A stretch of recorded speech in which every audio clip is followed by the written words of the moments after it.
Hello and welcome to Narayana Eyes. I'm Pratik, faculty for Polity, IR and Security. Students, we know that yesterday we started with a new theme. The new theme being elections, and I guess we discussed one or two topics under the new theme. Today we'll continue the topics left under the theme elections, and then we can proceed with the last theme, that is miscellaneous section. So we'll try to complete all the topics today itself, but again it's your duty to make sure that you revise each and every topic. Trust me, if you complete all the lectures of polity, current affairs, then trust me, you'll not lose a single mark in the examination, because we have covered each and every important point for the prelims examination. Right, on this note, let us start today's topic, and the name of the topic that we shall be starting with today is delimitation. What exactly is delimitation? So the context being the union government has hinted at conducting a fresh delimitation exercise before the 2029 general elections, right? Though this has sparked debates about its impact on the federal structure. Well, let's leave the context aside. Let's try to understand what exactly is delimitation. Now, students, delimitation is the process of redrawing. Redrawing what? The boundaries of the parliamentary the boundaries of parliamentary and parliamentary constituency and the state legislative assembly constituencies. Here we are redrawing the boundaries. Why? Why are we redrawing the boundaries? Because to reflect change in population, because we know that the population changes over a period of time. In order to incorporate the changes in population, the delimitation exercise is held. So the main objective, the main objective of delimitation is to ensure equal representation for every citizen. Why? Because this equal representation principle is based on the principle of one vote and one ballot. Delimitation also helps, distribute the electoral power. It ensures that the electoral power is distributed fairly, and it prevents any single political party from gaining undue advantage due to the uneven constituency sizes. So we know the constituency sizes, right, is different. Not the population of each and every constituency is not the same. That's the reason the delimitation is this delimitation exercise is held to ensure there is equal representation for every citizen. I hope he understood the main objective of delimitation. Now, this delimitation commission, who conducts the delimitation exercise? It is the delimitation commission. Now, this commission is a high level independent body. It's an independent body. And who constitutes it?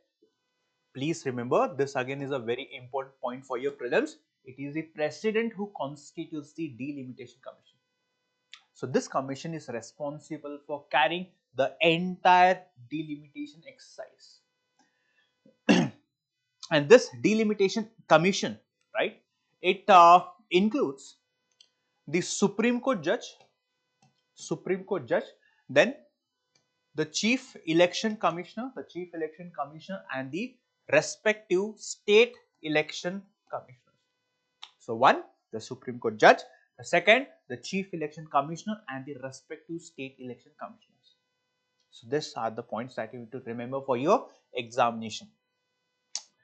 Now, talking about the delimitation process.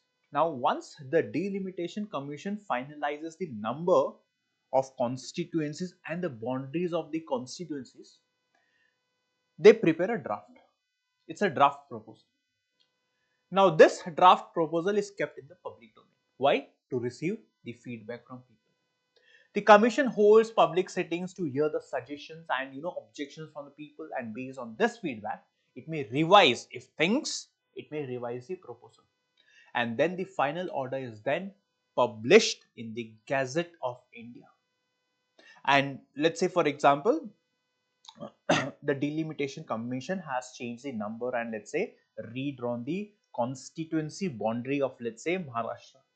Then this proposal is also mentioned in Maharashtra State's Gazette, right? And then finally, the change it comes into effect once the president notifies the proposal. Once the president notifies, the changes as done by the Delimitation Commission comes into effect, comes into force. This is the delimitation process.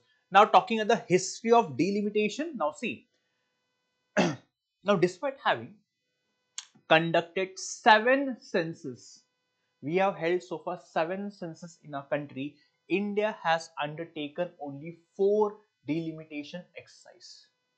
4 times, 1 in 52, 63, 73 and then 2002.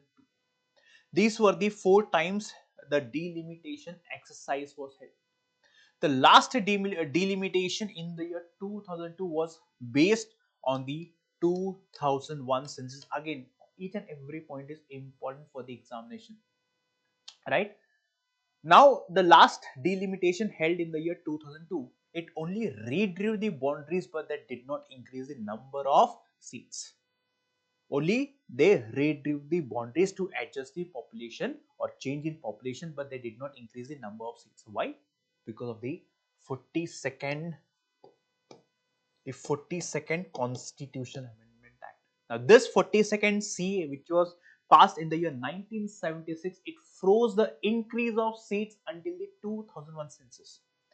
This act said that the number of seats won't increase until the 2001 census. This is in the year 1976. So, until 2001 census, there will be no increase in the seats.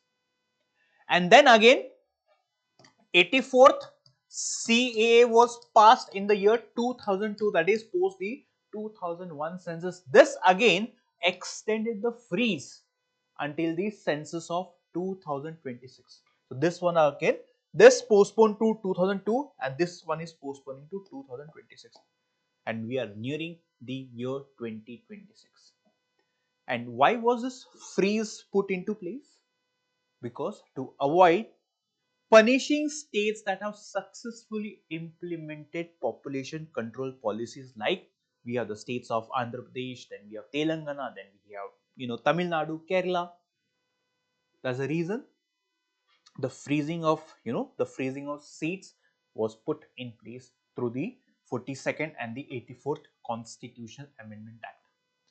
Talking of the constitutional provision, Article 82 empowers the Parliament. Who has the power? Parliament to enact Delimitation Act after every census. So, we had 7 census, but we only had 4 delimitation exercise. Article 170 deals with the division of states into territorial constituencies. Division of states into territorial constituencies after every census for the purpose of state legislative assembly elections. And talking of the powers of the Delimitation Commission. Now, the commission's decisions, they are final and they cannot be challenged in court. It is not open to judicial review. So the orders are led before the parliament and state legislature. The decision of the Delimitation Commission is led before parliament and state legislature, but the parliament and state legislature cannot challenge the order passed by the Delimitation Commission. So once the commission takes a decision, it has to be followed and implemented no matter what. I hope you understood the delimitation topic and all the important points under the delimitation topic, right? Let us proceed towards the next topic. The next topic is on the mixed member proportional voting system. Now, India is considering adopting this voting system inspired by New Zealand's successful model. Let us try to understand what exactly is this new voting system.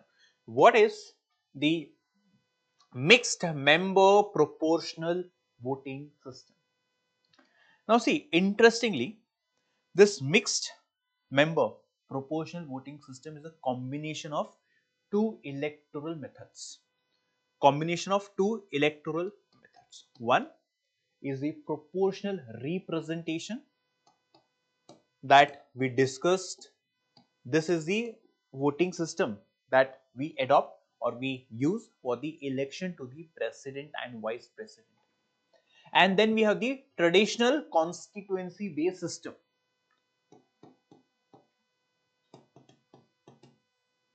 where whichever candidates gets the maximum seats, maximum number of votes is declared winner.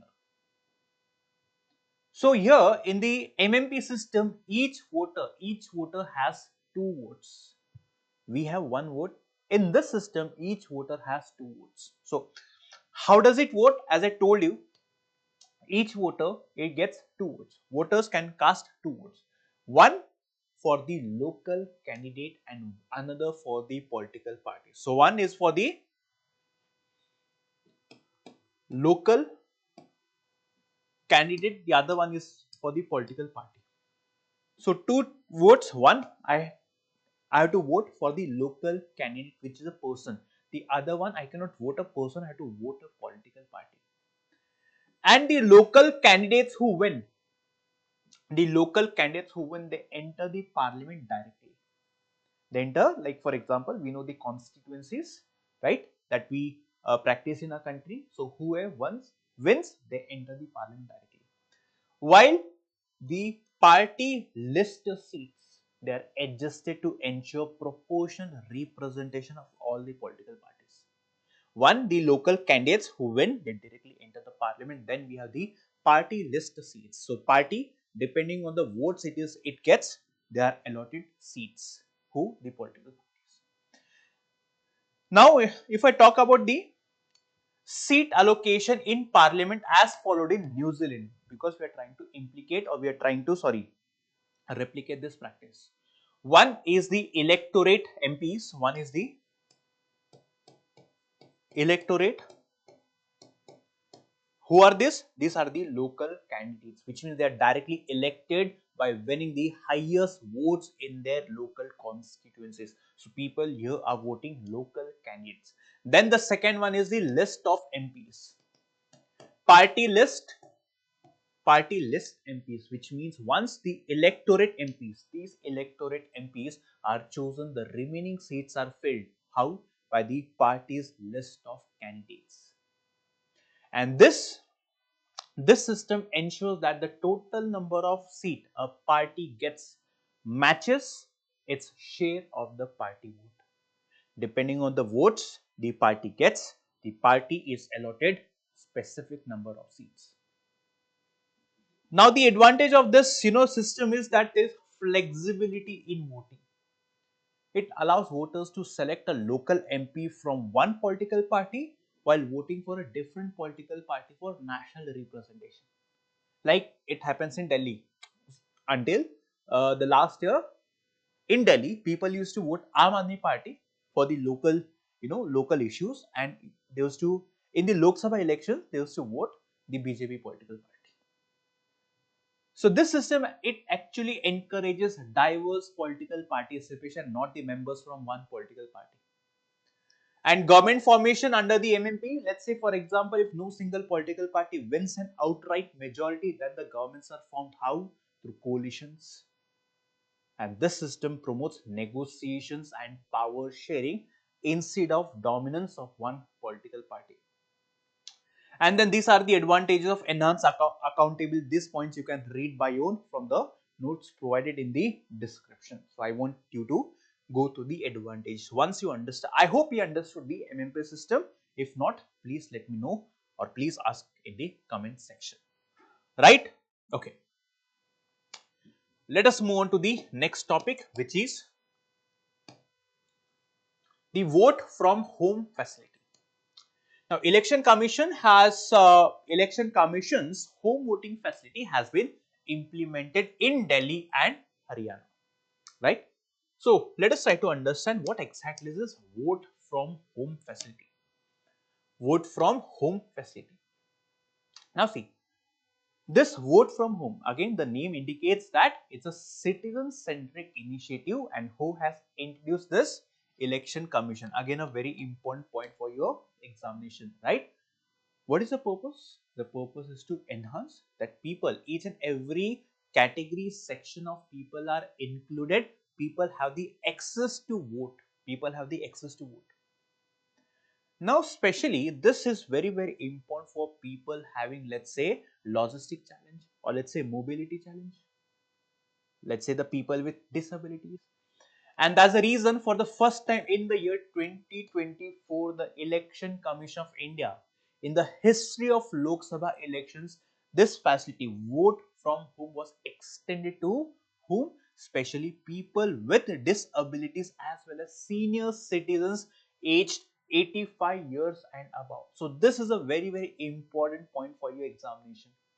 Vote from home facility was first introduced, first put into effect, put into function the first time in the year 2024 during Lok Sabha election, and this facility was extended to people with disabilities, and the second one is senior citizens aged 85 years and above. Very important point for your examination.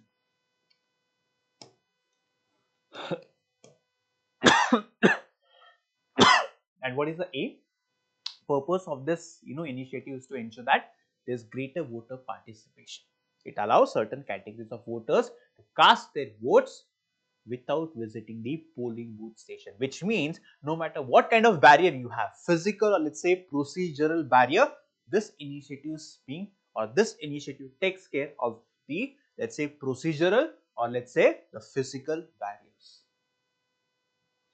Now, eligible categories, again please remember: senior citizens, people with disabilities, media personnel, essential service workers, service voters including armed forces personnel, right? And the procedure, communication, now this one is not that important, but these points that we discussed, they are very important. So, what is the procedure, communication and visit attempts?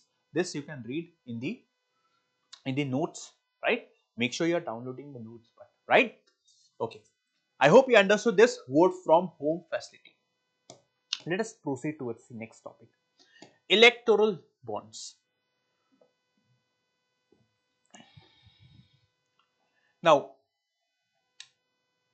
the Supreme Court, it struck down the electoral bond scheme. It said that this is unconstitutional. Fair.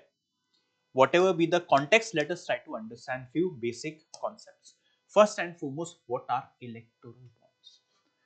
Electoral bonds are nothing but they are financial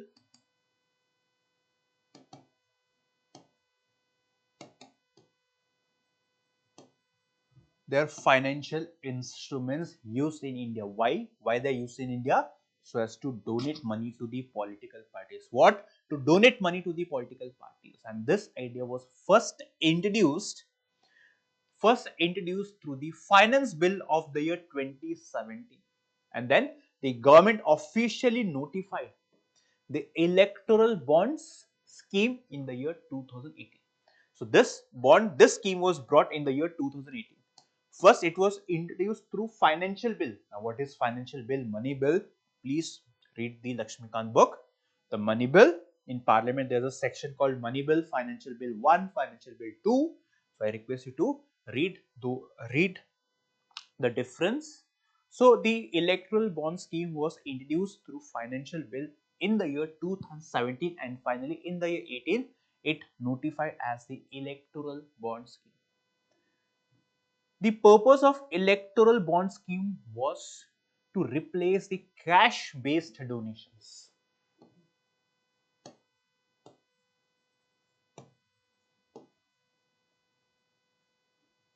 Cash based donations, which means we know that, right? People who want to vote or let's say support a political party, they provide cash to the political parties, and we know the amount of black money that gets pumped into the system during the elections.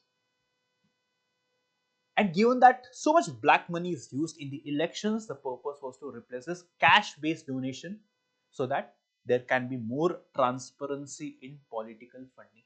Henceforth, no more cash. Yes, cash is allowed up to a certain limit, but beyond that you cannot pay the money in cash. So this was the purpose of electoral bonds scheme. I hope you understood the concept of electoral bond scheme.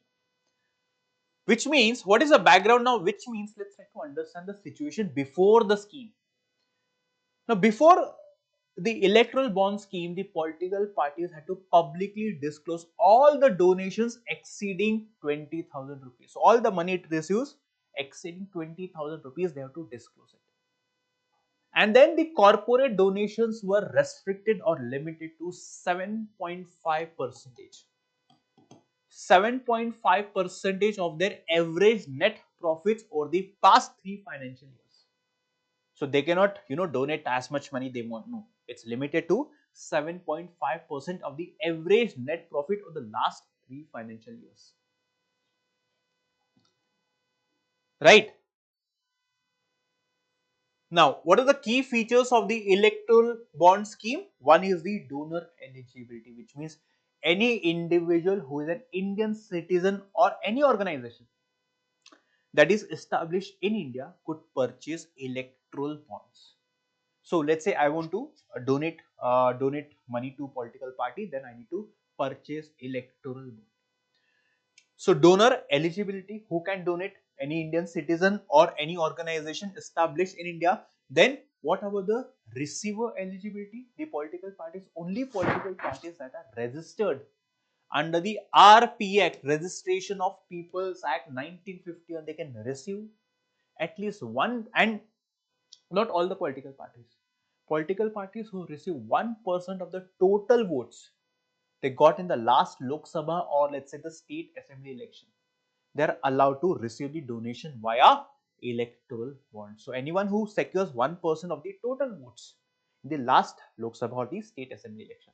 Now what about the authorized bank? Only one bank is allowed, and that is the SBI bank. The SBI was the only bank authorized to issue and encash the electoral bonds. And what was the bond denomination? One, it was 1,000, then 10,000, then 10 lakhs and 1 crore. These were the denominations in which people could purchase the electoral bonds. And validity, talking of the validity, which means these bonds remain valid only for 15 days. 15 days from the date of issuance. And if the bonds were not encashed within this period of 15 days, then the SBI would transfer the unclaimed amount to the Prime Minister's Relief Fund. And limits on the bond value? Yes. There was no upper limit on how many bonds a person or company would or could purchase. However, political parties were still allowed to accept anonymous donation in cash, but only up to 2,000 rupees per donation. So you can accept the money in cash up to 2,000 rupees. Earlier it was 20,000 rupees. Now it was 2,000 rupees. Which means now you need to create more bogus names. This is how the political parties or the funding operates in our country. So some companies, let's say, paying crores and crores of rupees, this amount is divided into small denominations. Ram, Sham, these are the fake names created in order to show that this is the money that we received in cash. So because you do not have to disclose the source of that money, right? So these are the features. I hope you understood the electoral bond scheme and the features under the electoral bond scheme. The next topic that we are going to understand is the Model Code of Conduct. Now, Election Commission of India has enforced the Model Code of Conduct. Okay, so fine. Forget the context. Let us try to understand what exactly is Model Code of Conduct.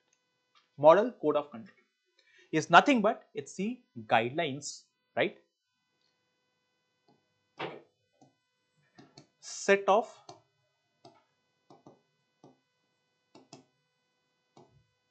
guidelines, and who issues it?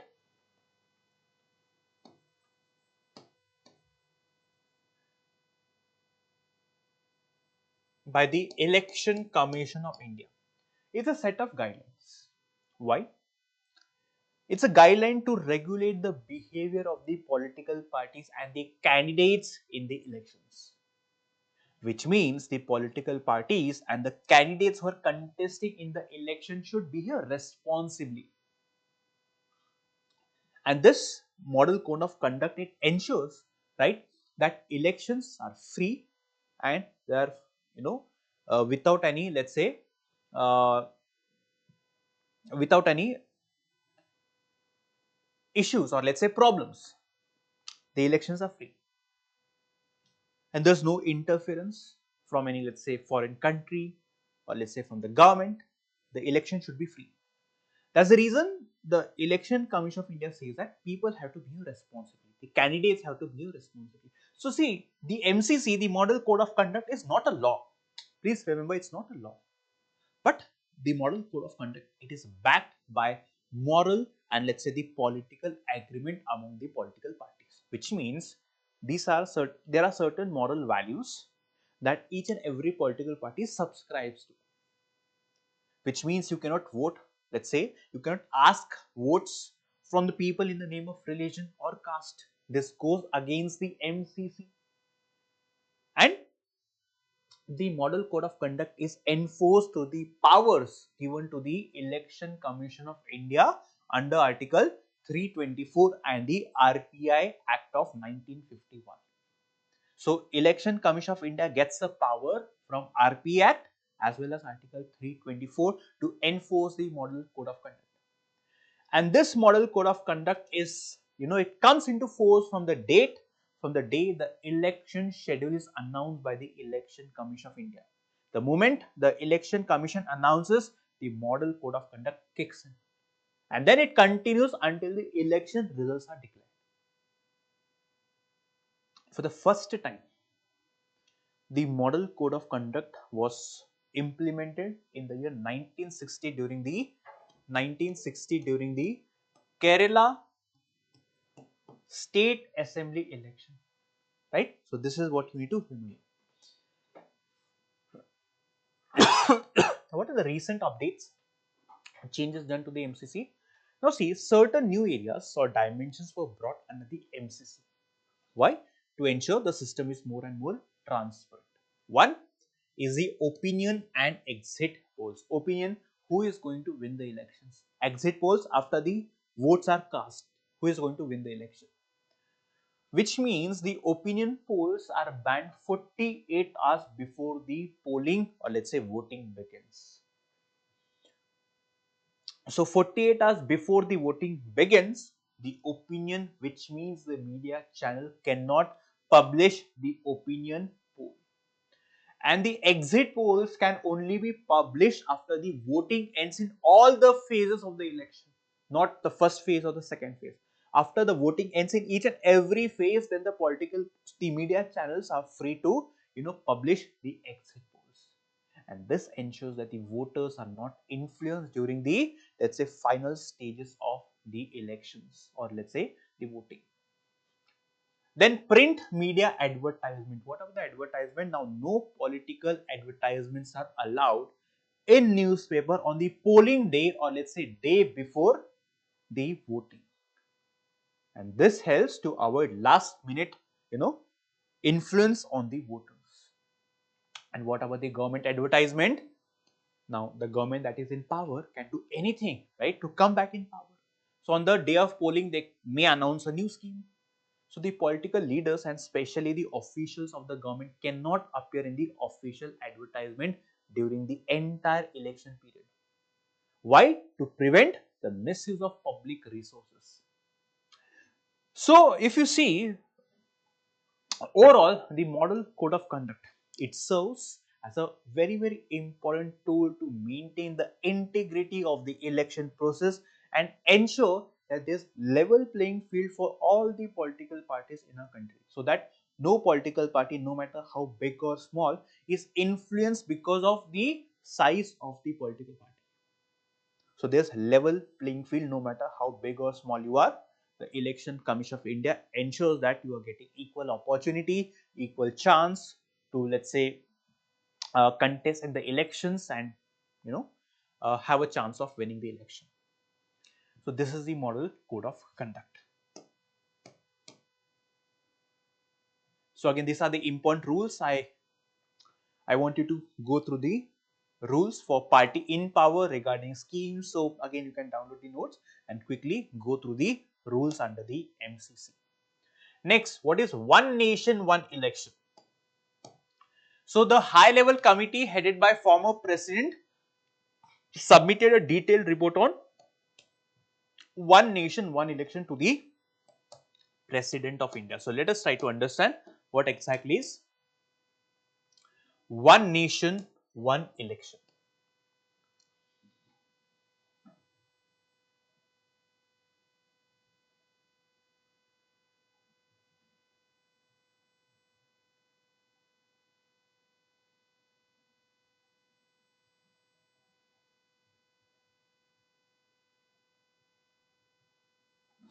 Okay, so one nation, one election, the name itself indicates what?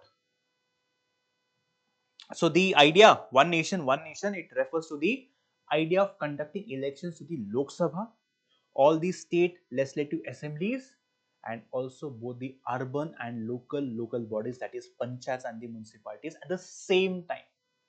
Now we know the Lok Sabha election, the state elections, the local elections happen at different intervals, different time. Now the purpose is to have elections for all these three bodies or at three levels at the same time. See,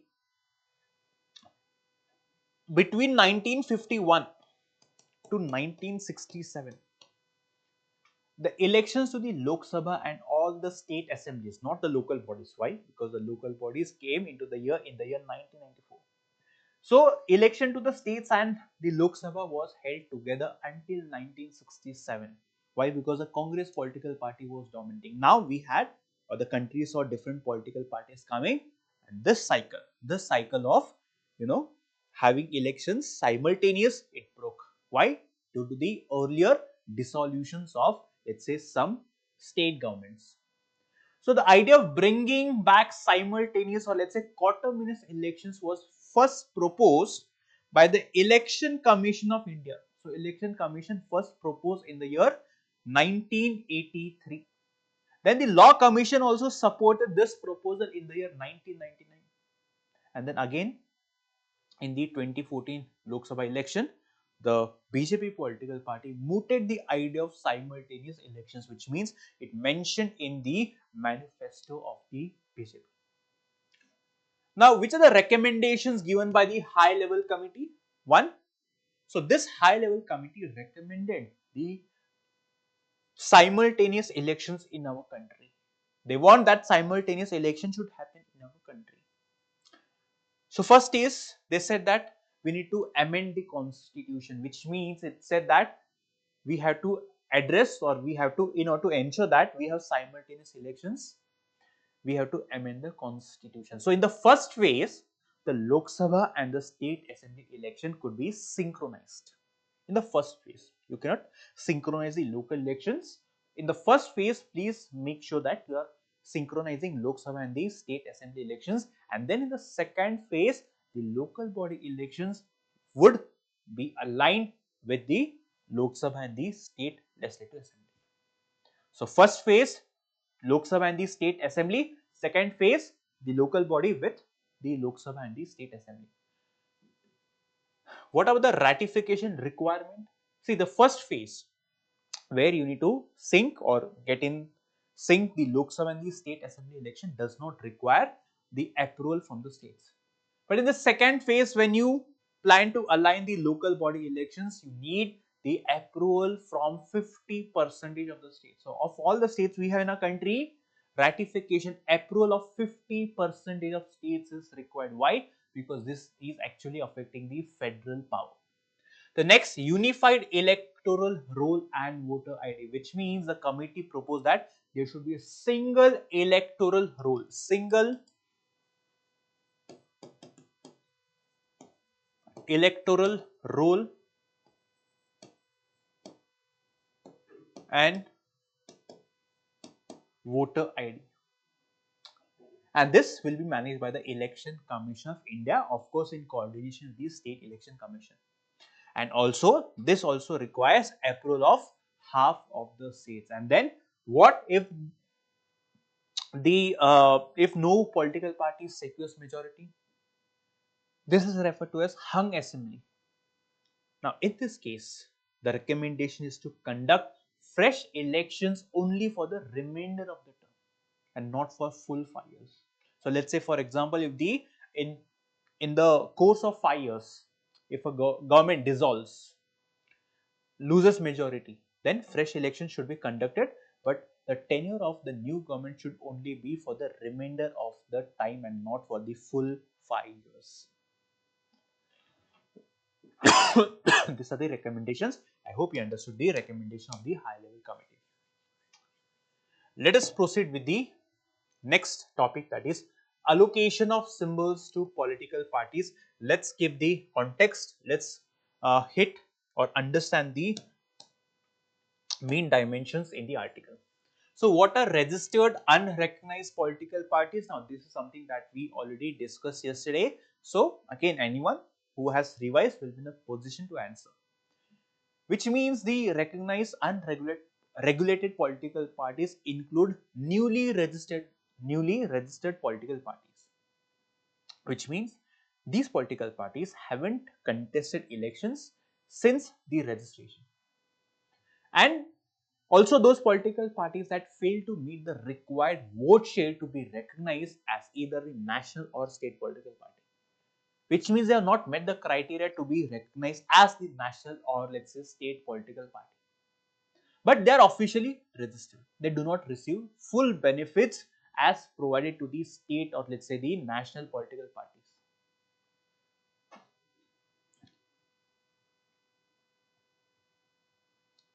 Now see, the registered unrecognized political parties are political parties registered with the Election Commission under Article 324.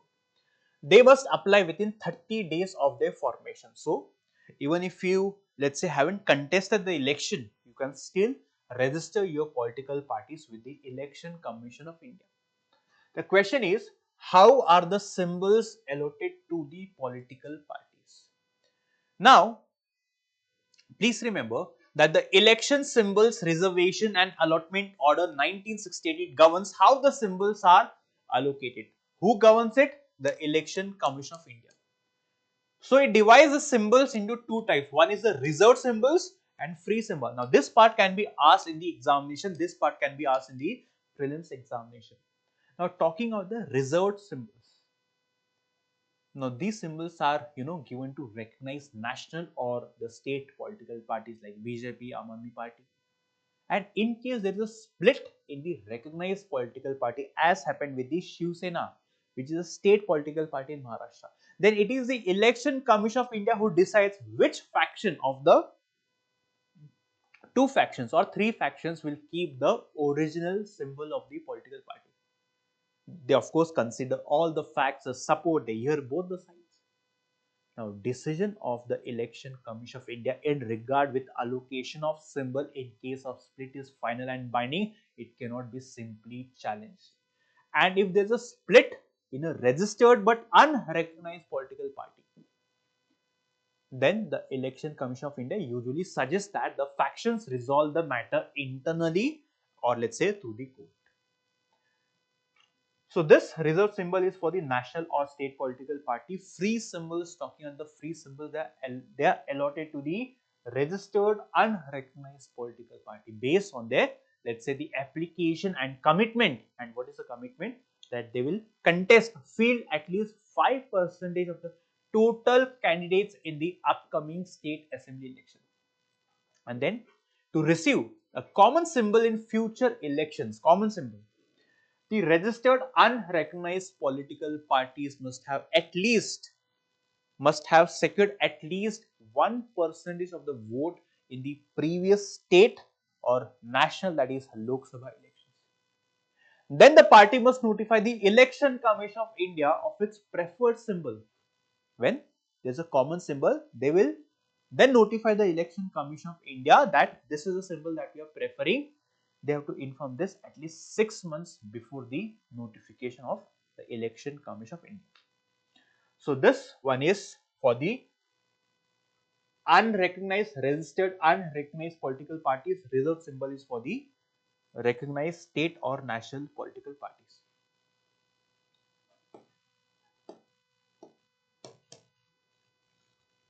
Now, which is a recent amendment? So this is something that we already discussed yesterday. So again, I want you to please go through the notes to understand the recent amendment. Now, this question has been asked in the examination. Criteria for national political party. So, which are the criteria on the basis of which the Election Commission of India declares a political party to be a national political party or a state political party? These are the criteria. So again, this is very factual. For national political party as well as a state political party, I want you to read it by your own. It's self-explanatory, so please read by your own and remember it. Why? Because this is very important. UPSC has asked questions as the reason. Make sure that you remember the criteria for national as well as a state political party. Let's proceed towards the next topic, which talks about nota, that is none of the above in the Indian elections.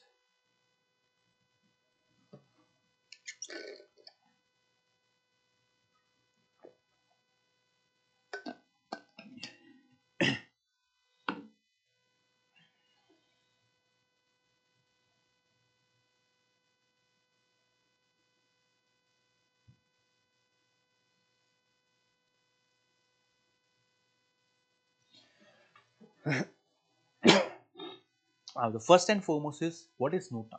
Nota, which means none of the above, is a voting option that allows voters to reject all candidates contesting in a particular election. Now, if citizens, or rather it empowers citizens the choice to vote but still express disapproval, which means they do not like any candidates contesting in a particular constituency. Now, this actually, it helps a voter to show that he is not happy with the candidates the political parties have, let's say, given the ticket to. Now, nota for the first time was introduced in the 2013 assembly elections in the 5 states and was used in the 2014 general elections afterwards. So this is a point that you need to remember for your examination. And what are the key features of nota? Now, see, it helps voters reject all the candidates while keeping their choice, secret. So the votes cast for nota are counted but treated as invalid, which means they do not affect the result. Which means even if the nota gets the highest votes, the candidate with the next highest votes is declared winner. Judicial intervention.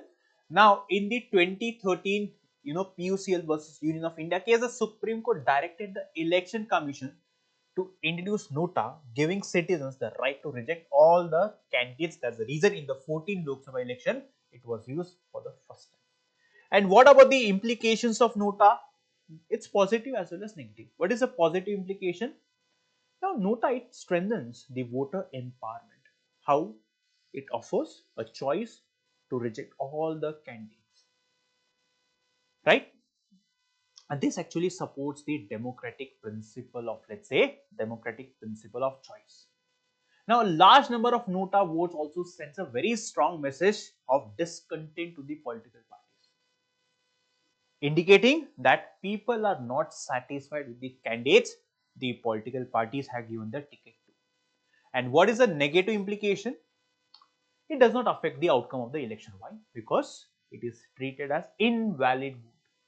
Now, this can actually frustrate the voters who want their, dissent, disapproval to have some real consequence. And as there is no direct outcome for parties or, let's say, candidates, even when nota gets many votes, it overall influences, or it overall influence stays limited, which means the influence of the nota, it stays very limited. So this is the negative implication, which means despite having the vote, there is no outcome as such. There is no consequence. Your vote will be considered invalid. So this is the negative implication. And then let's move on to the last topic under the theme elections. Twin candidature in elections. Now, in the 2024 Lok Sabha elections, Rahul Gandhi contested from two constituencies and one from both the constituencies, that is Raebareli and Wayanad in Kerala. He later decided to retain the Raebareli seat and he vacated the Wayanad seat. So what exactly is this twin candidature? Let us try to understand.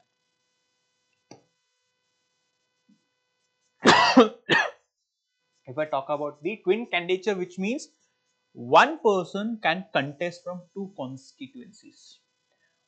This is a legal provision. Under section 33 clause 7 of the RP Act, a candidate is allowed to contest elections from up to two constituencies. Two constituencies. Now earlier, that is before the 1996, before the 1996 amendment, there was no limit on the number of seats a candidate could contest, which means a candidate could also contest from 3 or more seats. However, this was later changed to restrict to a maximum of 2. Now, if a candidate wins from both the seats, as it happened with Rahul Gandhi, they must vacate one of them within 14 days. Within 14 days, the candidate has to mention that this is the seat that I'm going to vacate. Else, if he does not intimate, it automatically leads to by-election in the vacated seats, which means once he vacates a seat, then by-election is held for that vacated seat, which means election in that constituency is again held. Now, there have been many such examples. For example, in the year 1996, Atal Bihari Vajpayee contested from Lucknow as well as Gandhinagar and won from both the seats, but he retained Lucknow. Then in the year again 1999, Sonia Gandhi contested from Raebareli and Amethi. Narendra Modi also in the year 2014 contested from Vadodara and Varanasi and he retained Varanasi. And then we have the example of Rahul Gandhi. So now given that candidate can contest from two seats and then one they have to vacate, which means election has to be held again. In this slide, the Election Commission of India has recommended that the law should be amended to allow candidates to contest from only one constituency. Why? Because of the by-election to be, again, we need to again, let's say, contest an election, hold an election. And this now holding by-election, which means again, the Election Commission of India has to spend money. Whose money is it? It's people money. And that's the reason the commission, propose that if a candidate wins from both the seats, they should bear the financial cost of the, let's say, by-election. And it also suggested, I guess, let's say 5 lakh rupees for the state assembly election and 10 lakh rupees for the Lok Sabha election. So this is the topic. And this brings us to the end of the final topic under the theme elections. So I hope you understood all the topics that we have covered, right, in the theme elections. Now in the next section, we'll continue this lecture. In the next session. We'll ensure or we'll start with a new theme. The new theme being miscellaneous. So this session ends over here, right? In some time, we'll start with a new session on a new theme, that is miscellaneous, right? Okay. Thank you so much.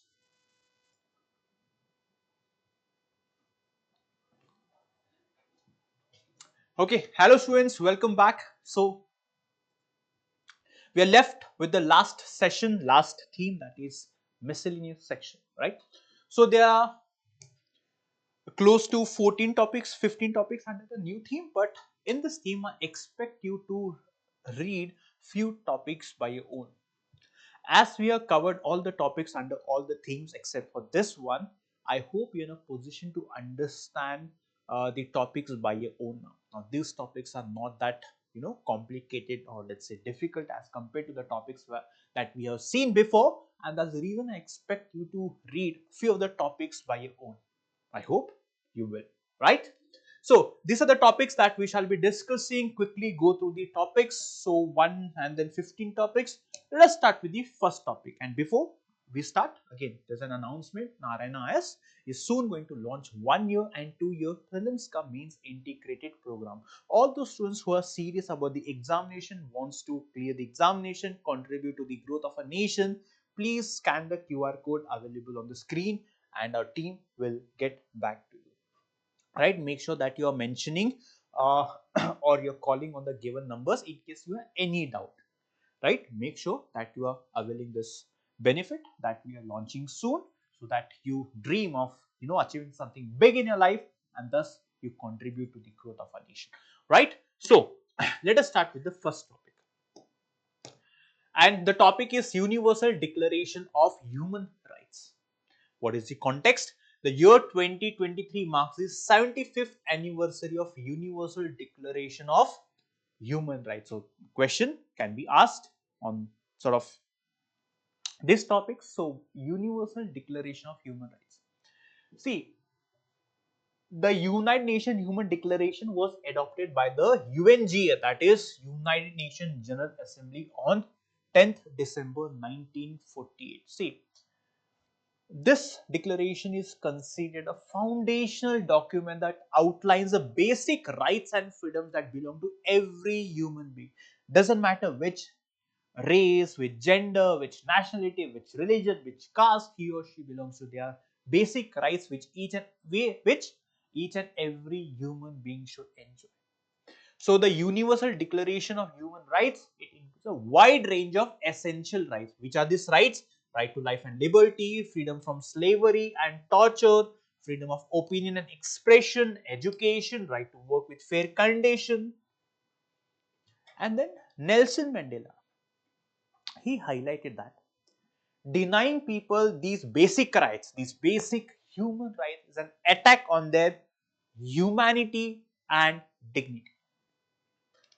Now, talking about the legal status of Universal Declaration of Human Rights, right?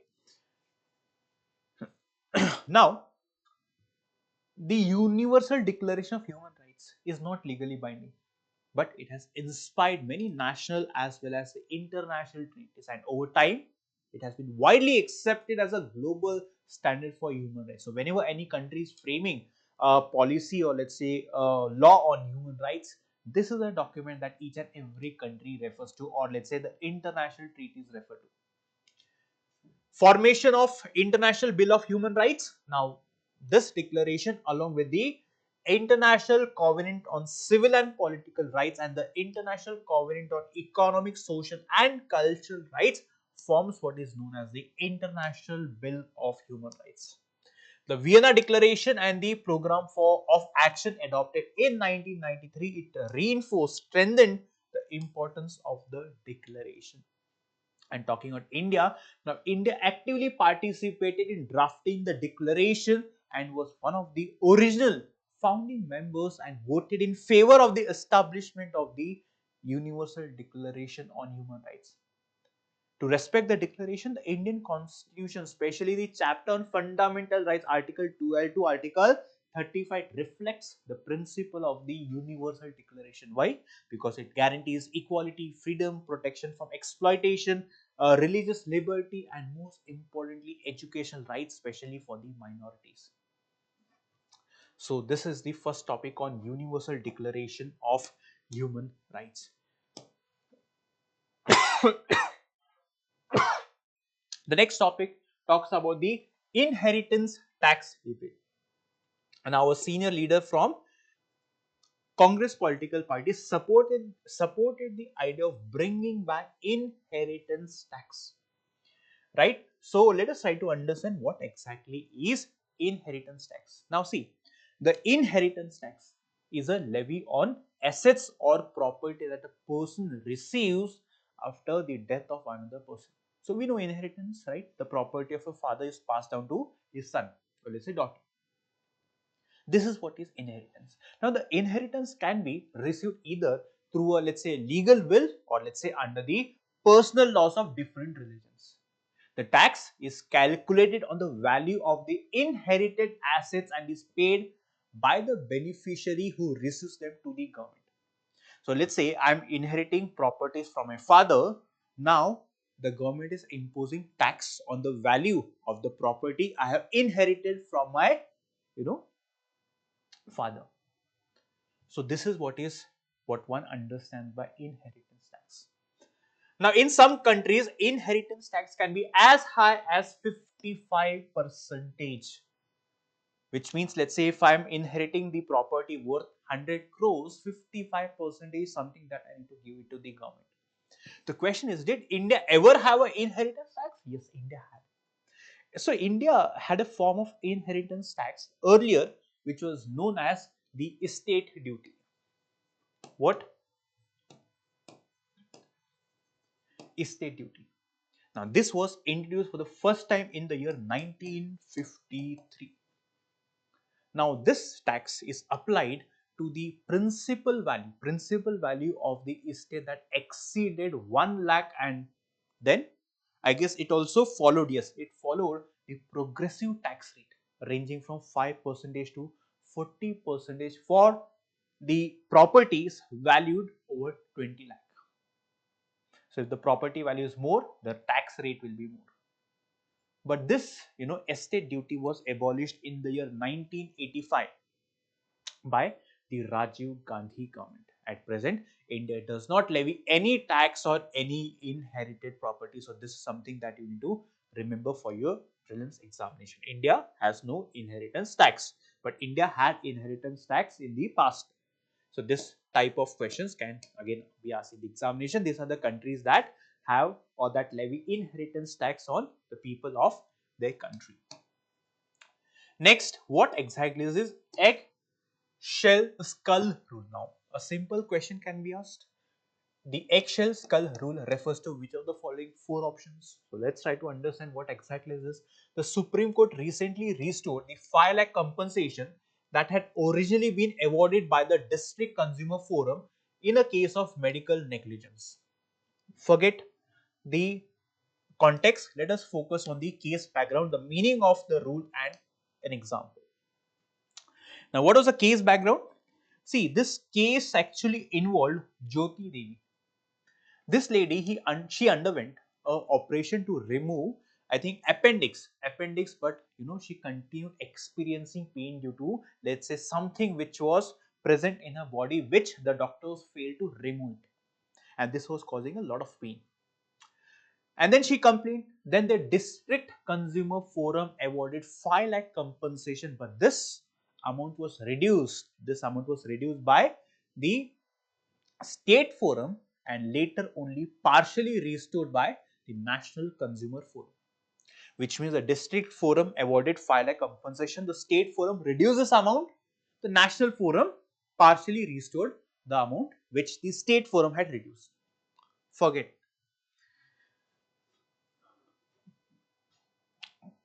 So there's medical negligence, so the District Forum awarded 5 lakh compensation, which the Supreme Court also upheld. Now, what is this eggshell skull rule? Now, see. Now, this rule says that a defendant is fully responsible for all the injuries caused to a victim. Defendant, who is defendant? The doctor. Even if the harm is more serious than expected due to the victim's pre-existing medical condition, which means, let's say a patient has a pre-existing medical condition. Even if this is the case, and if the doctor causes any harm to the patient, then the doctor is fully liable to pay the compensation, which essentially means that if a person suffers worse consequences than like most people would, the person responsible is still liable for the full damage, in this case the doctor or the hospital. So it applies not only to the physical harm but also to the emotional and psychological harm. This is what one understands by the term eggshell skull rule. Now you may wonder, why has this name been given? So there's a very interesting story. Now see, the name of the rule comes from a, let's say, hypothetical example. If someone has a skull as delicate as, let's say, an eggshell and gets hit on the head, causing severe injury, the person who caused the harm cannot escape liability just because the victim was fragile. So, doesn't matter in which condition the victim is, no matter which medical conditions he or she has, if the doctor causes any damage to the patient, to the victim, the doctor or let's say the hospital is fully liable to pay compensation to the victim. This is what we understand by the term eggshell skull rule. I hope you understood the term.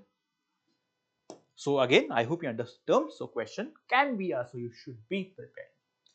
Let's proceed towards the next topic. EFIRE, that is Electronic First Information Report under the newly constituted BNSS 2023. That is, this law replaced the Criminal Procedure Code. Now, EFIR is the electronic or digital version of FIR, which means it allows a person to report certain types of offenses online. One thing that you need to remember, that not all the offenses can be filed digitally. One important point. So this replaces CRPC. It includes provision for registering FIRs electronically under section this. As per the law, cognizable offences which are not that serious. We discussed the difference between cognizable and non-cognizable. The cognizable offence are bailable. So cognizable offence is reported through electronic communication, right? And the informant must sign the report within 3 days to ensure its validity and formal acceptance. So it is only applicable for cognizable offence. So this is the point that you need to remember, important point for your prelims examination. Applicability permitted only for certain cognizable offences such as theft, burglary, motor vehicle theft and similar property related crimes. Non-cognizable offence like defamation, cheating, they cannot be reported through EFI, which means to report a non-cognizable offence, a person has to it's mandatory for the person to come to the police station to file non-cognizable offence. So this is the point that you need to remember for your prelims examination. Now what are the advantages? Now one advantage is that the EFI, it enhances the accessibility by allowing people to, let's say, report crimes without physically being present at the police station. And this is very helpful for individuals who are living in the remote areas or who cannot travel easily. And then this digital format also improves efficiency in the, let's say, the processing complaints and brings greater transparency, right? And there are some limitations as well. And what is the limitation? See, the scope of EFIR is limited only to certain cognizable offences and cannot be used for all categories, which means additionally the requirement of the informant's signature within 3 days. Once he reports the complaint or incident online, he has to come within 3 days to sign. This actually also is introducing a procedural hurdle, which means they have to wait for 3 days. And this can also lead to delay in solving the case. So this is a limitation. I hope you understood the topic. So few points that I emphasize, they are important for the examination.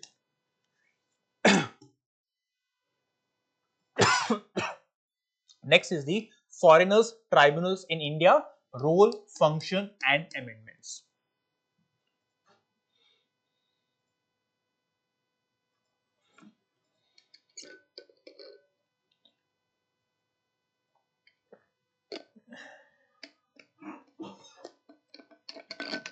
Now, the foreigners tribunal, they are quasi-judicial. We have understood the meaning of quasi-judicial. So most of the points, concepts we already have discussed, so I am not going to repeat the same.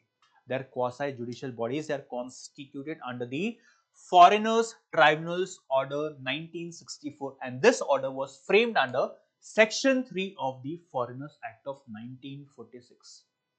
Which means the foreigners tribunals, they are responsible for determining whether a person is a foreigner, that is not a citizen of India, especially in states like Assam where the question of NRC or where the issue of NRC has met with a lot of protest, criticism. So whether a person is a citizen or foreigner is something that the foreigners tribunal will decide. Now, given that the NRC was implemented in the state of Assam, there have been many people who were declared foreigners. So, to give a chance to those people to prove their Indian citizen, we have the foreigners tribunal. So these tribunals are empowered to deliver opinions on, let's say, the nationality status, whether someone is an Indian citizen or foreigner. And then when it comes to the functions and authority, the central government has the power to constitute or establish such tribunals. And they also have the civil court powers of a civil court, which means again it's a quasi judicial body, right? So this is the foreigners tribunal. So please remember the act, right? It's a quasi judicial body. Next, amendment to the Foreigners Tribunal Order 19. Now this amendment was made to facilitate appeals post NRC exclusion. As I told you, in the year 19 the NRC exercise was completed. So people who did not find their name in the NRC, in order to give them a chance so that they could appeal to prove their citizenship, we established, the central government established tribunal. Now this purpose applicability is not that very important.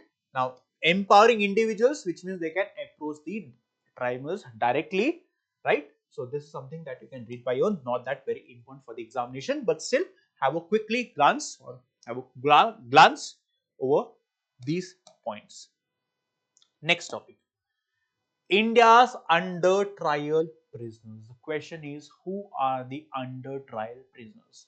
Now, again, we have discussed this topic, so I would expect you to, understand by your. But still, quickly, let's try to understand who are the under trial prisoners. Now, the under trial people are those individuals who are held in custody, the police custody, or let's say the jail, so to say, or judicial custody during the course of the trial, which means, let's say a person has been accused of murder. It is yet to be proved in a court. Until the time the court proves whether he is guilty or not guilty, a person unfortunately has to spend a lot of time in the jail. Such people are referred to as under trial. Now, there have been people who have spent more time, that is, more time than the punishment prescribed for that crime. So the punishment, let's say, is 3 years in jail. People have spent more than 3 years. Why? Because in India, getting justice, solving cases takes years and years. And this prolonged detention of such people, these people are poor. They do not have lawyers. They cannot hire lawyers. So they have to unfortunately spend time behind the bars. And this actually affects their fundamental rights, especially under Article 21 and Article 14 of the Indian Constitution. 21 says right to life and personal liberty. Talking about the legal and the constitutional provision, now matters related to prison, they fall in the state list, which falls under the 7th schedule of the Indian Constitution.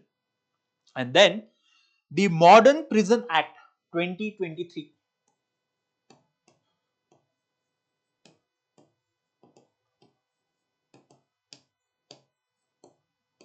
This Act 2023, which is framed in the year 2023, provides a reformative framework.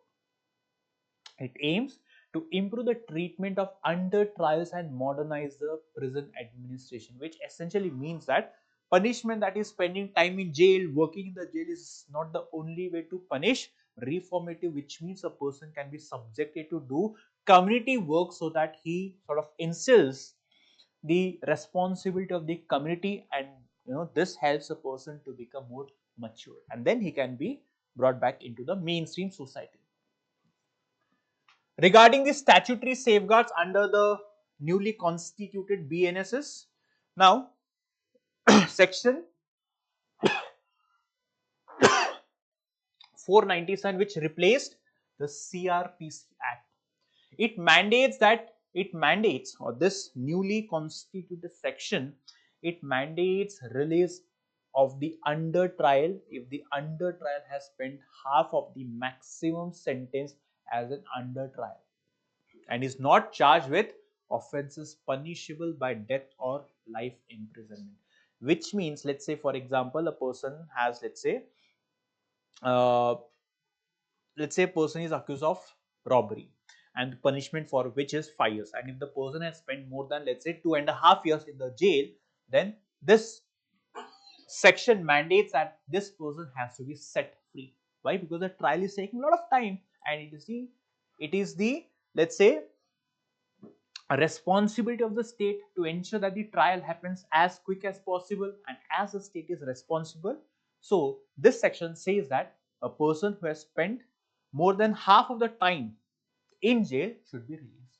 It also allows for the release of first time offenders, people who have committed, let's say, a mistake crime for the first time and have spent more than one third of the maximum sentence awarded for that or against that crime. So I hope you understood who are under trial, prisoners, the statutory safeguard. This one is important, can be asked in the examination. The judicial intervention, role of National Human Rights Commission, we already have discussed. So I want you to please read by your own. Now this is the status of under trial prisoners. So these points are important for you to remember. So close to 75% of the total prisoners are under trials. The total prisoners are like 5,73,000, of which 76% people are under trials, which means they are spending time in jail without the trial being concluded. Increase in under trials since 2017, 40% there has been increase since 2017. And talking the demographic disparities among the under trial prisoners, SC constitute 20%, ST 6.5, Muslims higher than their population share of 14.2%. This is alarming. So there's something wrong in the society, the education, the government has to think and ensure that this problem should be stemmed. Let us move on to the next topic. The cantonment boards and the recent land transfer reform. So, the government has initiated the process of transferring nearly 20,000 acres of land from 10 cantonment boards across 5 states to local state bodies like the panchayats and municipalities. This land includes private properties and municipal facilities, aiming to modernize the governance structures and reduce the administrative responsibilities of the armed forces. First and foremost, what exactly is cantonment board? Now, this is something that you must have studied in the under the 74th Constitutional Amendment Act, isn't it? So, what is a cantonment board? It is nothing but it's a civic administration body. Civic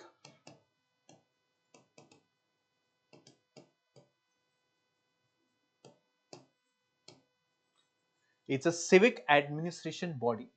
It was established under the Cantonment Act of the year 2006. Cantonment Act of So this act led to the establishment of the Cantonment Board. Now these boards are under the Ministry of Defense. They are under the Ministry of MOD. Cantonment Board, they fall under the Ministry of Defense, and they also comprise representatives from the armed forces, then the Director General Defense Estate, the state officials, the elected members. So cantonment board has members, let's say, from the armed forces, then from the state officials, from the local bodies, the elected members. So these points are important for the examination. This Act of 2006, it's a civic administration body, comprises members of the armed forces and the elected members as well. The constitutional and legal basis. The governance, who will govern the cantonment?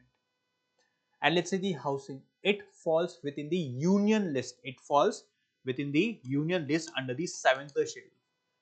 So when it comes to cantonment board, it falls under the union list. As of now, there are 61 cantonment board existing and initially notified under the Cantonment Act of 1924. Later on, this act was replaced by the 2006. So as of now, there are 61 cantonment board existing.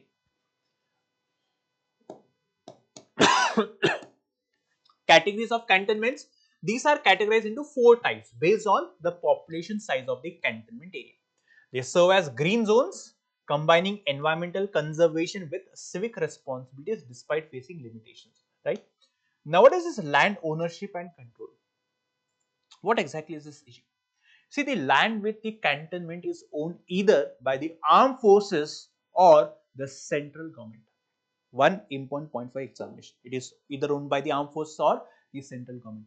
Even the leased land held by the private individuals, right, they remain under the control of the central government. Even the property belongs to a private person but is leased, still the control is under the central government.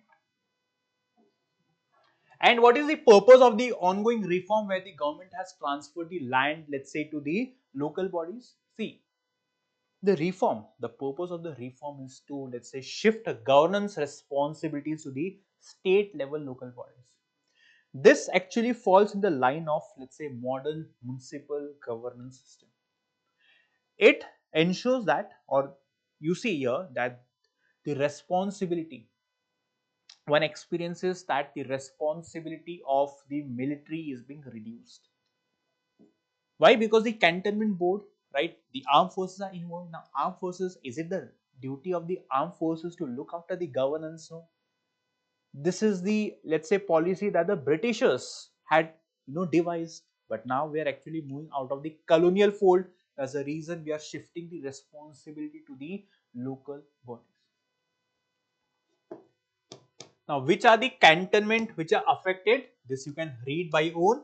Now, of the 61 cantonment, only 6 were created after independence. So, this point is again important for you to see. What is the question? What is the difference between cantonment and military station? You may often wonder what exactly is the difference. See, the cantonments are home to both military as well as civilian population. You must have seen many cantonment boards. It's home to both military and the civilian populations. They are governed by the Cantonment Act of 2006, which we have discussed. Talking about the military station, now military stations, they are purely from armed forces and there are no civilians residing inside the military station. They are not, military stations are not governed by the Cantonment Board Act. So this is the difference that you need to remember. And then the Director General Defense Estate. Now he is an inter-services organization under the Ministry of Defense responsible for overseeing the cantonment administration. So who is the Director General Defense Estate, and which are the functions or responsibilities? So these are some of the functions of the Director General Defense Estate. So please read by your own. This is self-explanatory. Let us move on to the next topic. Diplomatic passport eligibility, privileges and recent developments, right? Now, a diplomatic passport, what exactly? Let's forget the context. Let's only start understanding the concept behind the topics that we'll be discussing. A diplomatic passport is a maroon colored. This is important for your examination. It's a maroon colored travel document issued. Who issues? Government of India for official international travel. So let's say tomorrow you become IS officer and you're representing India, let's say in the United Nations. So maroon colored passport will be issued to you by the government of India. It is valid up to 5 years and grants special privileges. For example, you cannot be arrested, you cannot be detained, and there are certain legal proceedings in the host country. In contrast, the ordinary passport that the common people have, it's blue in color and valid for 10 years, right? So question is, what is the difference between passport and visa? At times students may get confused between the difference between passport and visa. See, passport is a document which is issued by the government that certifies the identity and nationality of, let's say, the holder of a passport for international travel. So I want to go, let's say, to a foreign country, I need a passport. So passport, who issues it? My country's government. Now, visa is nothing but it is an authorization from a foreign country. I want to go to the United States. So, visa is something that America will issue me. Passport, my country, Indian government will issue me the passport, and visa will be issued from the country I intend to travel. So, the purpose of visa, which means the other countries allowing me to enter their country, stay there for some specific period. This is the difference between visa and passport. Now who issues passport, diplomatic passport? Again, I want you to read by your own. This is self-explanatory. who revokes, cancels the diplomatic passport, what are the visa exemptions and political clearance. For example, the Indian diplomatic passport, the Indian foreign service officers, example, they enjoy visa-free travel to countries, which means they do not require visa from countries like Germany and 34 countries. So there are 35 countries, let's say if the diplomatic passport holders, they do not require visa, they can simply travel to the country.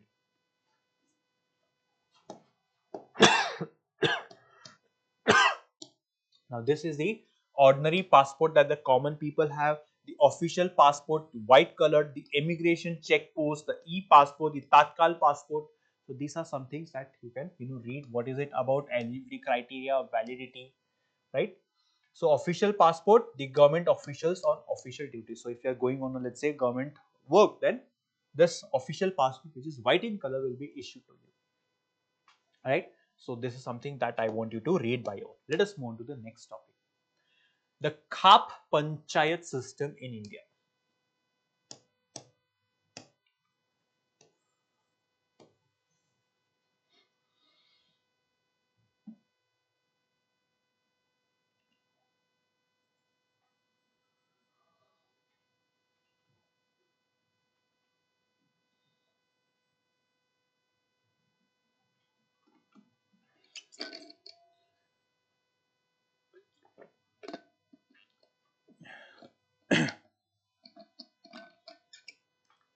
Now, what is Khap Panchayat? See, the Khap Panchayat, they are the traditional societal institutions. They function as informal local councils or local courts in the rural part of the country. Now, they are very, very dominant in states like Uttar Pradesh, Rajasthan, Haryana, right? And if you see that they have their origins in centuries old community structures. The purpose of community or Kha Panchayat is to resolve internal dispute and maintain social order. Let's say within a specific clan group or caste group. So they work as informal, let's say, group.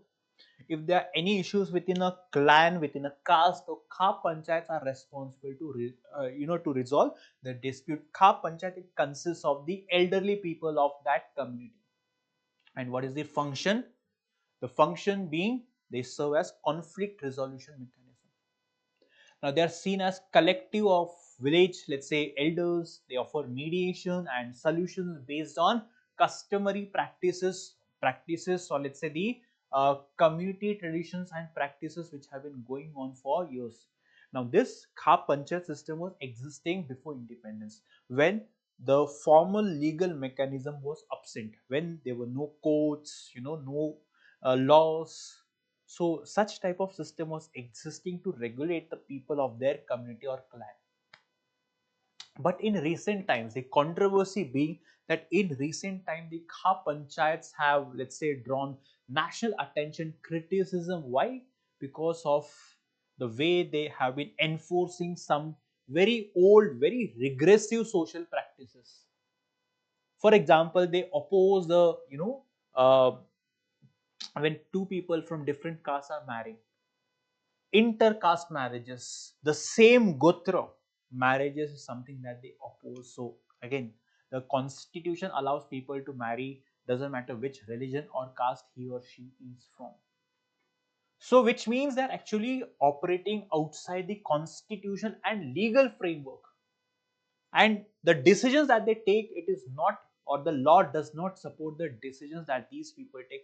That's the reason few of their actions have actually led to human rights concern. For example, we have seen that the Kha Panchayats, the elderly people, the people of Kha Panchayats have killed people. Why? In the name of honor killing. For people who marry outside their caste or same gotra, different religion, these people have went on to kill the people who have actually defamed, as per their understanding, defamed their village or community. And these practices actually have raised serious questions about the gender justice, personal liberty, and most importantly, the rule of law, which is defined in the Indian Constitution. So this is what we understand by the Kha Panchayat system. So if you see the difference, so please do not confuse the Kha Panchayat with the village panchayats. The village panchayat are the constitutionally recognized bodies. These are extra constitutional. The Kha Panchayat, they are not backed by any law or any constitutional provision or mandate. So again, this is something that you can read by your own. Next, what is unified pension scheme? Now, the unified pension scheme was approved by the government recently, right? So, it has been introduced to strike a balance between financial sustainability and pension assurance. Now, see, first you need to understand what is OPS and NPS, the old pension system and the new pension system. Now, the old pension system, it provided a, let's say, guaranteed fixed pension to the government employees who joined the government before 2004. OPS to the government employees who joined before 2004, and these government employees get guaranteed fixed pension from the government, and this pension is funded entirely by the government. But in 2004, the BJP, the NDA government replaced the OPS with the national pension system. The NPS, it actually follows a contributory model where both the employee as well as the government contribute to a pension, let's say pension corpus. Here in the OPS, the entire contribution is made by the government. Let's say government is contributing 30, let's say 10,000. So the pension amount is 10,000. So this amount is contributed entirely by the government in the OPS. In the NPS, the government contributes 5,000, you contribute 5,000. This is how the system works. Now, because of the OPS, right, the government was under tremendous financial strain. The government bought loans and it was not a financially sustainable model. So this system had to be replaced with the national pension system and the unified pension system. Now this actually gives you guaranteed pension. This, it also ensures financial wisdom. So this unified payment system, it actually borrows the features from OPS as well as the NPS. Now, the Unified Pension Scheme is based on the recommendations of the TV Somanathan Committee. Again, a very important point for your prelims. Somanathan Committee with respect to UPS, please remember. So, this UPS, it integrates the stability of the OPS. This is what we discussed with the funded and contributory feature of the NPS. Contributory feature.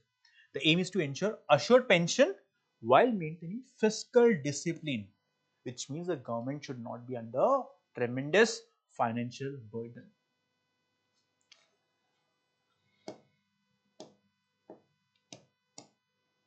Now, which are the key features of the UPS? Again, you can once you understood the concept, you can read by your own. So, assured like the OPS, UPS guarantees a pension amounting to 50% of the employee's average basic pay over the last 12 months before retirement. Assured minimum pension for those retiring after at least 10 years of service. There is an assured minimum pension of rupees 10,000. Family pension, inflation indexation, which means it also takes into account inflation, and then lump sum payment after retirement. Superannuation is after retirement. So these are some features you can read by your own. And eligibility, who are eligibility, applicability, adoption by states, again very, you can simply read by your own. Again, there's nothing much to explain.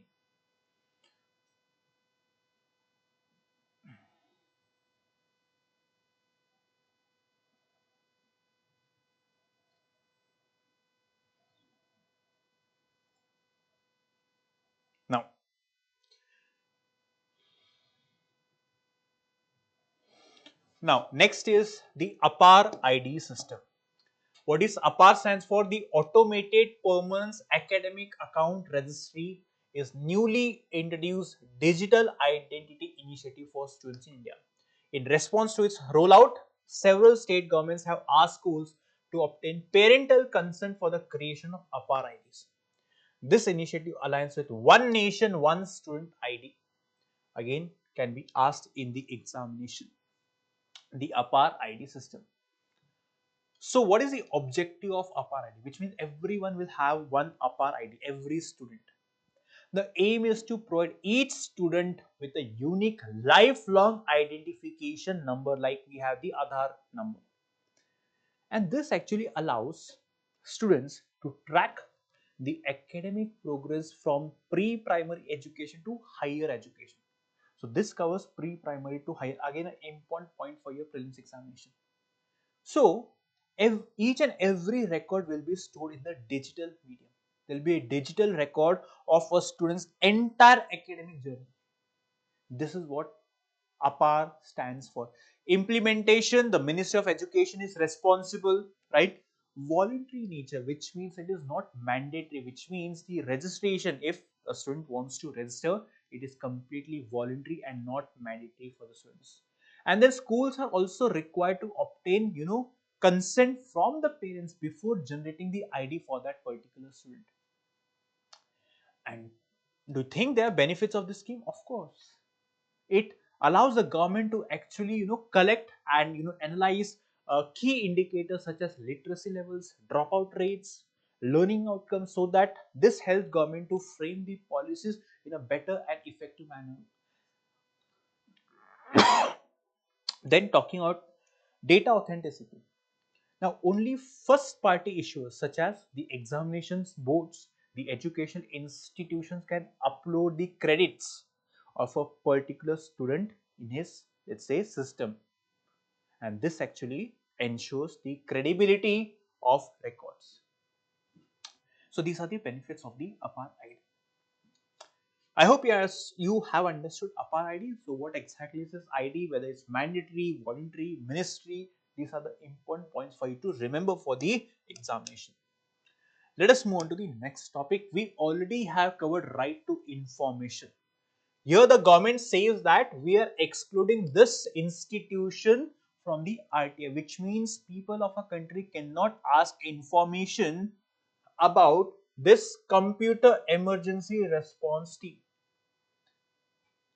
This is the essence or context. We know that the right to information, this was a law that was framed in the year 2005, actually empower the citizens of our country to get the information. From whom? From the public officials. And then we also have discussed the Supreme Court case, where the Supreme Court said that right to information is a part of Article 19 of the Indian Constitution. It makes or it links this right to information with the fundamental right. Right?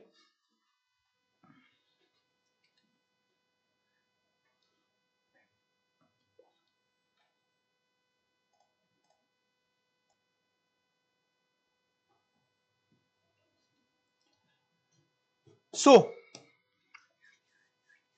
I hope you understand what is RTM.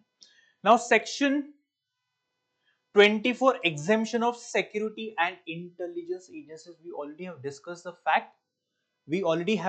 fact that the security agencies, for example, you cannot ask the information, let's say from the IB intelligence bureau, let's say from the armed forces, let's say from the research and analysis wing. You cannot ask the information. Why? Because anything that is connected to national security, sovereignty of a country, you cannot seek the information from the government. In this context, you need to understand. So these are the exemptions we already have discussed under right to information. Now we'll understand about the certain. Certain, that is Computer Emergency Response Team, is the national nodal agency responsible for handling cyber security incidents across the country. It was established in the year 2004 under the Section 70B of IT Act of 2000. Falls under Ministry of Information. Again, very, very important. What is the function? Prevent cyber attacks. All you need to remember is that certain is exempted from RTA, which means you cannot seek the information from this institution. This is what you need to remember for the examination. The next topic talks about organ transplantation in India. Now, you need to understand. See, question can be asked about this institution called National Organ and Tissue Transplant Organization. So a new directive has been issued by the Health Ministry mandating every case of organ transplantation must include a unique NOTO ID for the donor as well as recipient. Well, this is something that you need to remember. This organization was established under this act, which means this one is a statutory body, important to remember. It functions under the Directorate General of Health Services, which falls under the ministry. So, ministry is important, this act is important, and what is the purpose of the act? To improve access to transplantation by promoting organ donation across the country. To regulate the organ donation in our country, this body was established. Divisions of NOTO. So these are the two divisions. This one is responsible for organ procurement to register and distribution. This addresses the gap between demand and supply of tissues to ensure quality assurance. Status of organ transplantation. These are some numbers. Again, I want you to read, self-explanatory. There's nothing much in this. Then who regulates? Again, this is the act that we have discussed. Again, something you can read by your own. These are the new regulations framed in the year 2023. So there's nothing much to explain. It's self-explanatory. So please read by your own. Now we'll understand what exactly is zero FIR. We have understood what is FIR. What exactly is zero FIR? First, we'll understand what is FIR. Still, we'll repeat what is FIR. It's a written document, which means whenever a crime takes place, whenever, let's say, cognizable or incognizable offense takes place, then a person has to file FIR. This FIR is actually created by the police when they receive information about a cognizable offense. Cognizable offense, again, it refers to a crime where the police are empowered to arrest the accused without a warrant. No warrant is required. Now, though the FIRs are primarily associated with cognizable offences, they may also be filed for non-cognizable offences under certain conditions. For example, under section 155 of the CRPC, the old law, in non-cognizable of cases, police cannot register an FIR unless directed by a magistrate. Can only register FIR once the magistrate declares or gives permission.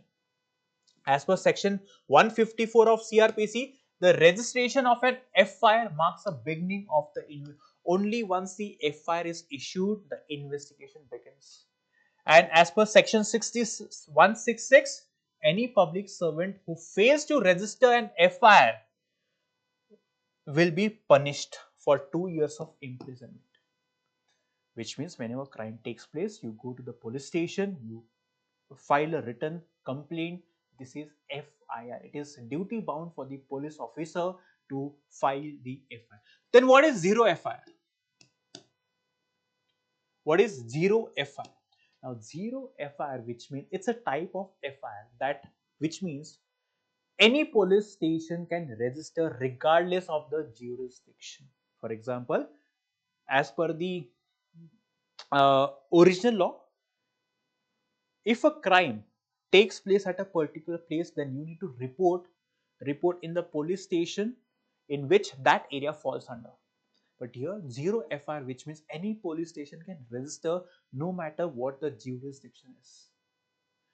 Especially with respect to cognizable offence, it ensures that a person in distress can immediately lodge a complaint. Else, it shouldn't be the case that a police officer is telling you to go to that police station and complain.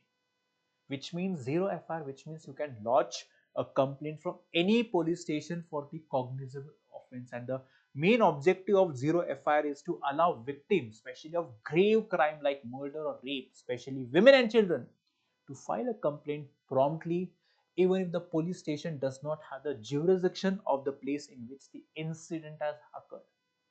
This is the main objective of zero FIR. And the process and transfer you can read by your own. This brings us to the last topic of the miscellaneous section. which is the Mission Karma Yogi. It is officially known as National Program for Civil Services Capacity Building. This was launched by the Union Cabinet on 2nd September 2020. Right? This is Mission Karma Yogi.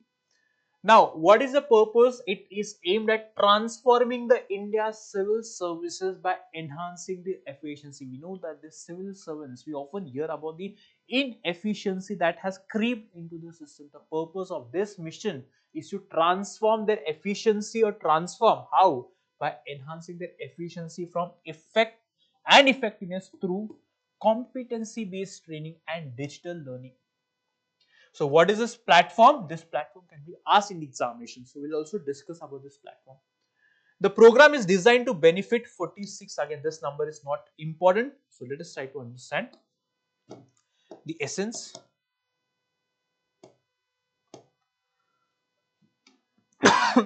Now see, if you see the Mission Karma Yogi, it actually, we see a shift from rules based system to, let's say, a role based approach. It ensures that the job roles are assigned based on the competency rather than tenure or hierarchy. So far we used to follow the hierarchy, tenure, but now we are actually focusing on the competency, whether an officer is competent enough to handle the case. So this actually includes or incorporates both on-site and off-site learning. It creates actually a mixed training system. So this actually, the purpose is to enhance the efficiency of these civil servants. Now, which are the 6 pillars of Mission Karma Yogi? So these are the 6 pillars. One is the policy framework, institutional framework, competency, digital learning, EHRMS, monitoring. So these are the 6 frameworks. So you please remember these 6 frameworks. And also the description of each of these frameworks or pillars is mentioned in the notes. So make sure that you are also going through it. Then talking about the platform. So this one can be asked in the examination. So please read it carefully. So this is a platform of digital learning tool developed under the Ministry of HRD, Ministry of Education. It enables anytime, anywhere learning for civil servants using AI driven models to offer personalized learning experience. So training, so question can be, the IGOT Karma Yogi platform is related to which of the following? So the digital learning AI based models are there in the system platform through which it offers personalized training. So the platform acts as e-learning marketplace, curating content from both global and Indian institutions. And this program is overseen by the Public Human Resource Council, which is chaired by the Prime Minister directly. It includes members like Union Minister, Chief Minister, HR experts, and the international leaders. So again, these are the points that you need to remember for the examination. So the significance being that this Karma Yogi mission, it aims to strengthen the public institutions to instill a competency based, performance oriented work culture and not hierarchy driven. The purpose is to drive technology adoption in governance, to integrate technology in governance, especially the latest technology being AI. So it ensures that there's continuous learning. It's not that the learning stops. It ensures there's continuous learning and also capacity building for civil servants, so that these civil servants are in a position to ensure the governance they offer is effective, efficient, and most importantly, it eases the life of the common people. This is the purpose of Mission Karma Yogi. And this brings us to the end of the topic under the theme miscellaneous. And this also brings us end to the Polity Masterclass program. We have discussed roughly close to 110 topics under various themes. I hope, students, you have enjoyed listening to all the topics under all the themes we have covered.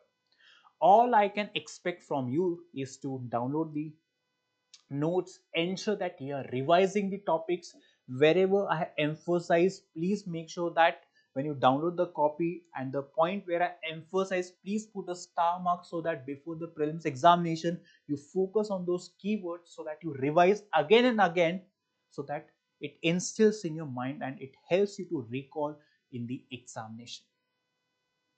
I hope you have forwarded or spread the word to as many people as possible.